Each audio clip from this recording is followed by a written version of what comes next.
Bonjour à tous, soyez bénis, que Dieu vous bénisse grandement. Capsule numéro 6, donc vous avez été très nombreux à me demander des thèmes, donc on va les aborder au fur et à mesure. Mais il y a un thème qui est vraiment revenu, c'est la maladie et la guérison.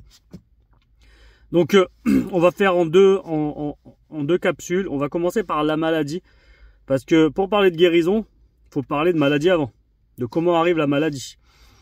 Donc la capsule s'appelle « Comment je deviens malade ?»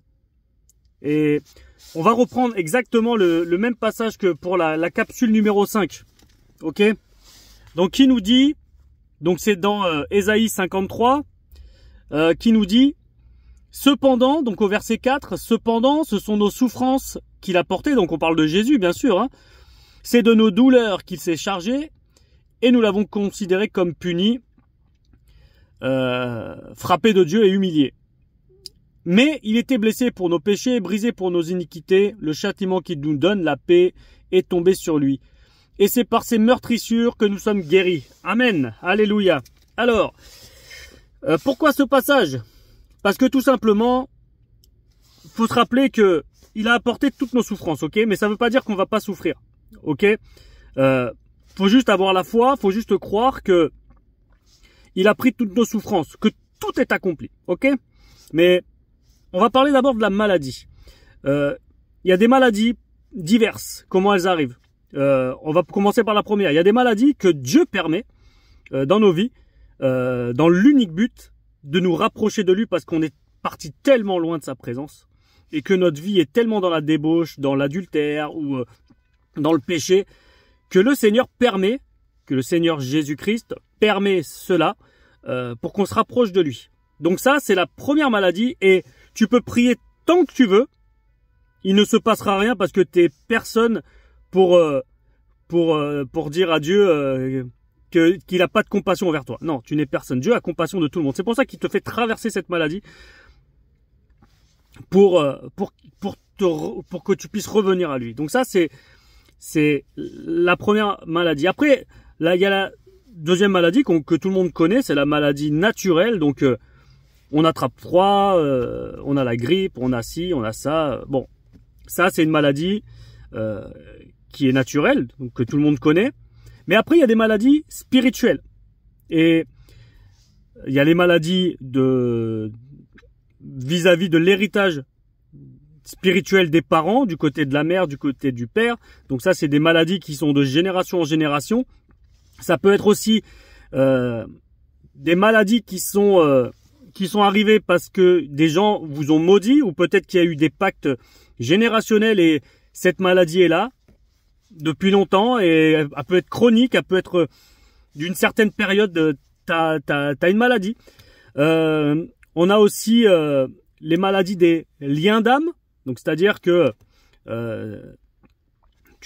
il y a des personnes, tu laisses des accès à des personnes sur ta vie. Donc ça peut être une famille, ça peut être des personnes avec qui tu as laissé des portes ouvertes, des portes spirituelles, je parle bien sûr.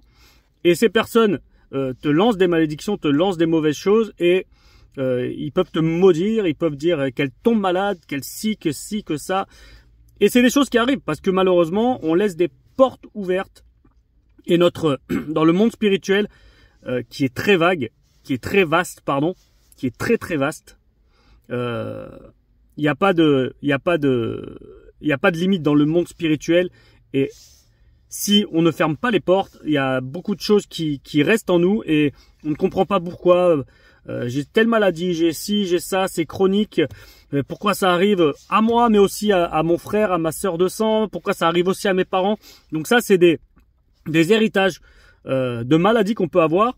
Ça peut être aussi des pactes que nos ancêtres ont pu faire ou que tes parents ont pu faire, hein, tout simplement, ou que même toi tu as pu faire. Tu as fait des pactes avec en allant voir un sorcier, en allant voir un devin, en allant voir un voyant, en allant voir beaucoup de personnes. Donc du coup, en fait, tu laisses des portes d'accès sur ta vie et c'est ce qui procure de la maladie derrière. Et beaucoup de personnes pensent aussi que les chrétiens, on a donné notre vie à Jésus-Christ, donc on n'a pas besoin de délivrance. qu'on n'a pas de démons. C'est faux, c'est totalement faux. On est comme un cheval de... On laisse des fois le... Vous connaissez l'histoire du cheval de Troie où la ville de Troie était bien fortifiée et personne ne pouvait rentrer. Donc on va dire que ça c'est nous, hein, personne ne peut rentrer. Mais subtilement, ce cheval de Troie que nous laissons rentrer, donc c'est les petites choses que l'ennemi, que Satan que prépare pour... parce qu'il a que la ruse, hein, Satan n'a aucune puissance, il n'a que la ruse. Donc on le laisse rentrer. On le laisse rentrer parce qu'on pense que c'est un petit truc. C'est pas grave, c'est un petit truc, mais en fait ça rentre et ça commence à nous empoisonner, ça commence à faire des choses dans notre vie, dans notre maison, dans notre couple, dans nos rapports d'amitié, dans l'église. Et il faut faire attention à tout ça. Donc ça c'est les maladies, en gros, voilà.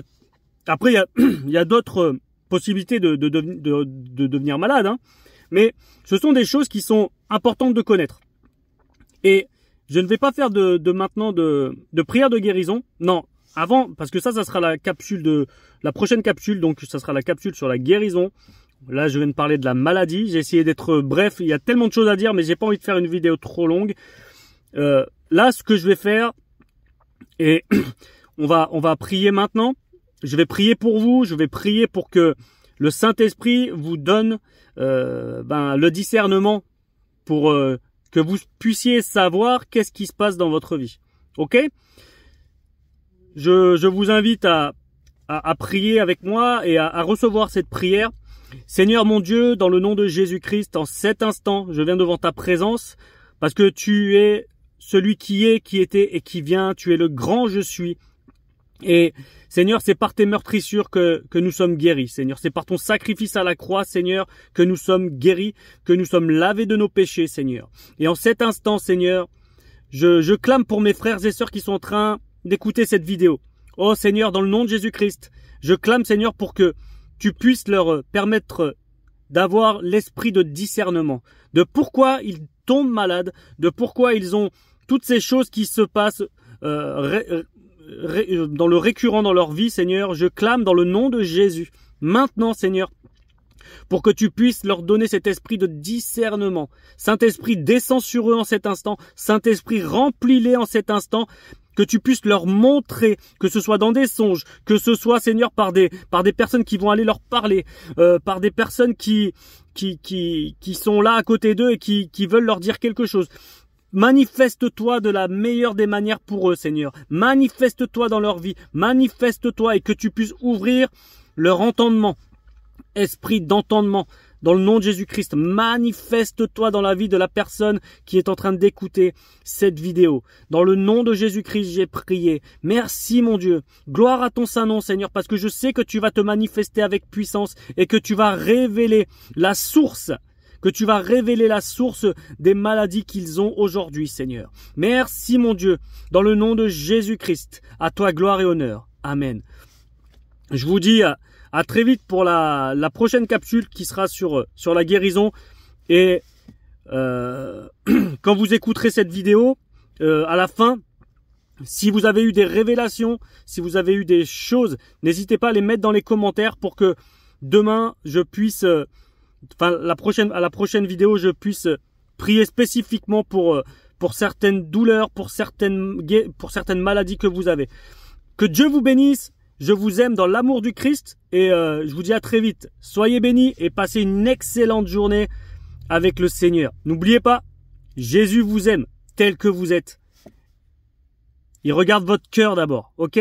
Il regarde votre cœur d'abord et ne regarde pas votre apparence physique. Non, lui, c'est le cœur. Rappelez-vous que Jésus, il est écrit dans le livre d'Ésaïe que Jésus n'avait aucune beauté.